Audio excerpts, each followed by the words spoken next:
Welcome to our presentation. Today we are presenting our Asian civilization. So we chose Mesopotamia. So this presentation is going to be me. My name is Chebi, Bilongi, and Jacob. So welcome to our presentation, as I said. So inside here with me, we are going to learn 9 points. So the first one is going to talk about the historical introduction of Mesopotamia. And the second point is going to talk about the geographic impacts. And the point 3 is going to talk about the celestial influences. And then we're going to also talk about the location. We're going to talk about the maps. We're going to talk about the rock and mineral resources that Mesopotamia have. We're going to talk about the earthquakes. We're going to talk about the volcanoes. And then we're going to also talk about the weather thing. And also erosion, deposition, and parts. So, as we know, the ancient Mesopotamian is between the Tigris and Euphrates River in present-day Iraq, Kuwait, Syria, and Turkey. Is known for its major contribution to human history.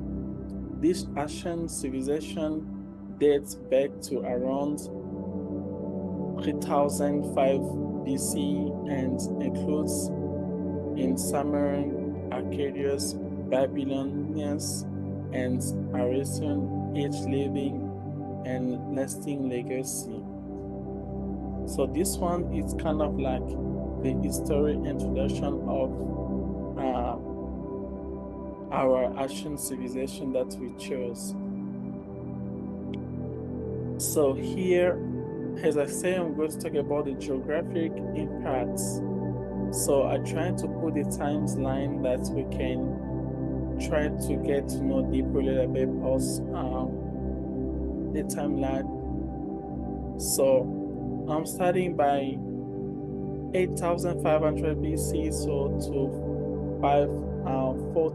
4,900 preparatory Neolithic period. It was an early settlement with evidence of agriculture. So 6,500 to 3,800 urban period. So it was a development of permanent settlement and primitive property. 4,000 to 3,100 Euro period. It was a rise of the first city like Europe, the invasion of cuneiform writing. So 2,900 to 2,350, it was the early dynastic period. It was an emergence of independent city-states like Ura, like. So talking here, we can see we do have our head part, it's celestial influences.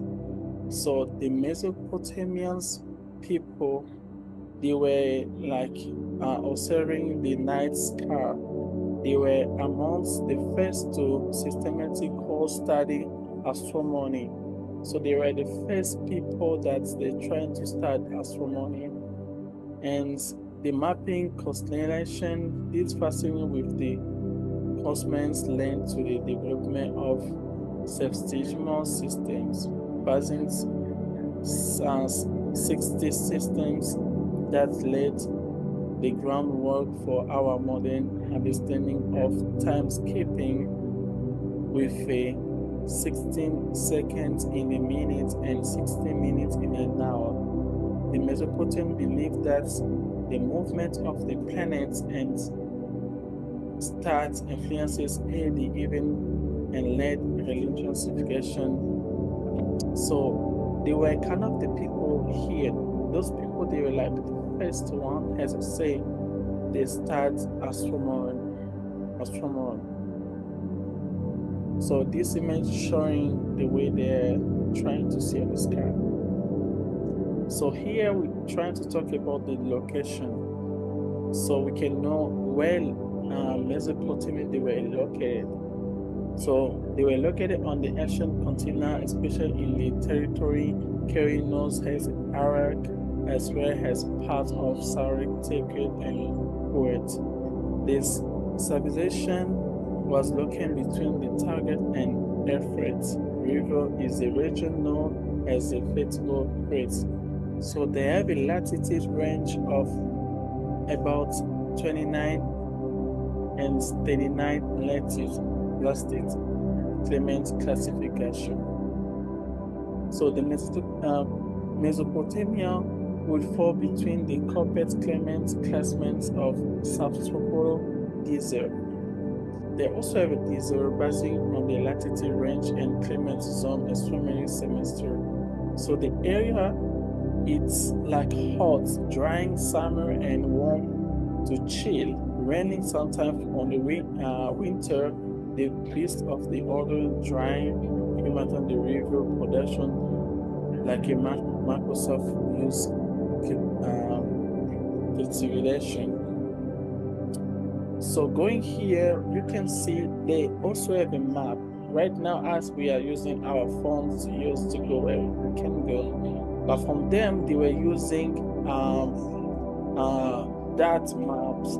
So to know what place they were going, since they use symbols back, and more often to know certain things, this must have been any way to navigate where they can go. So it was between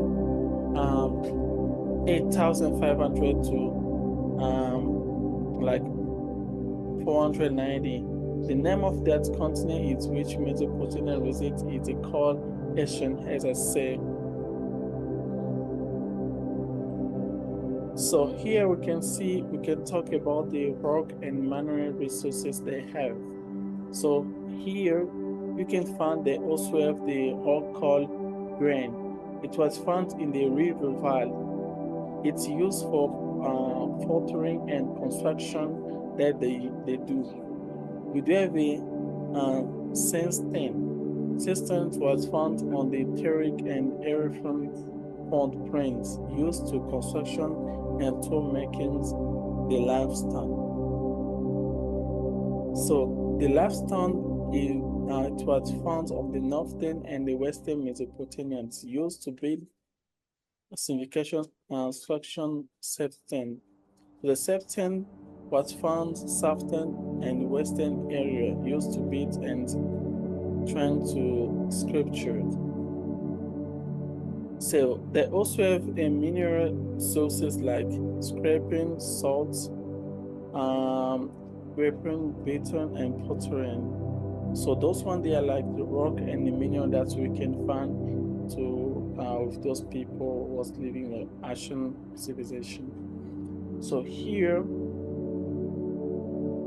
we can see we're talking about the earthquakes. Earthquakes was like invention and mountain separation evolved from the mountain.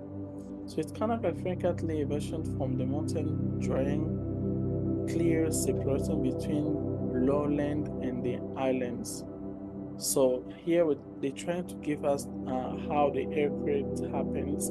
It was like a natural disaster that happened to them sometimes. So they give some details and then what happened.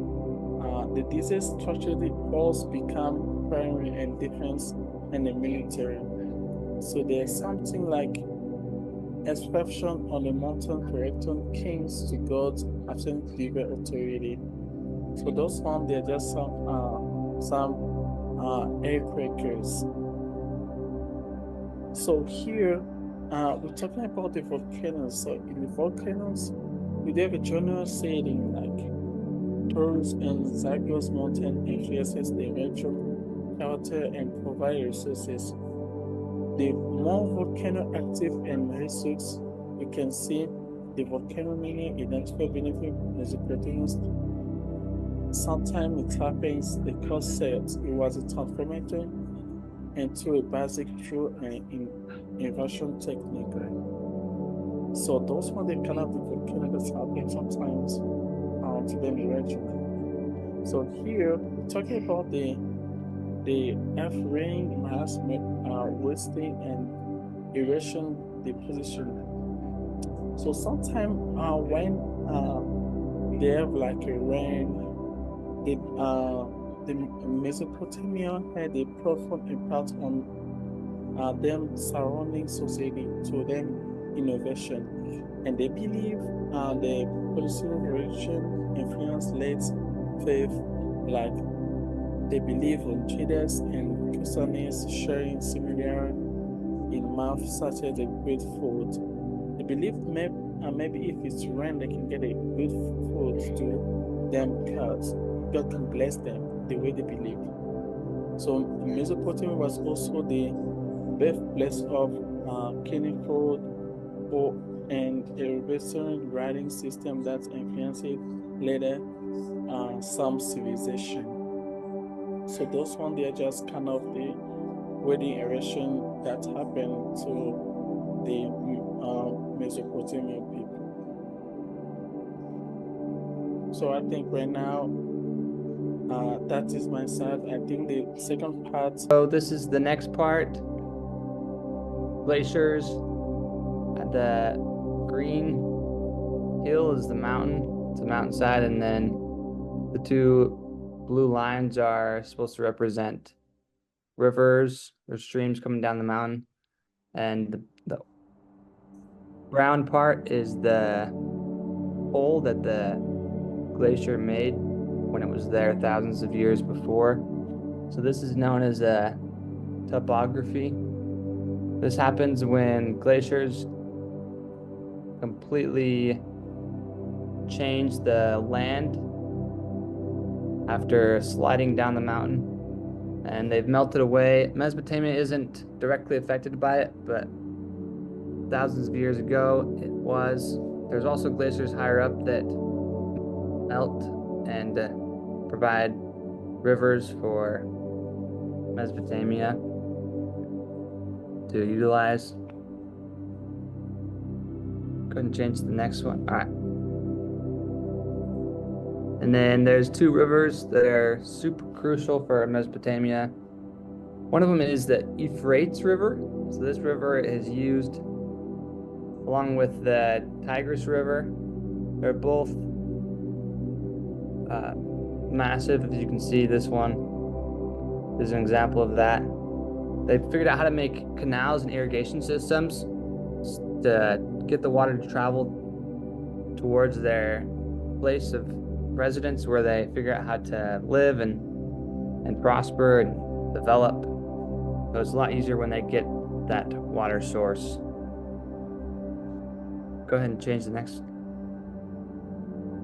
Okay, so another thing about the plants in Mesopotamia. So one of the plants is wheat.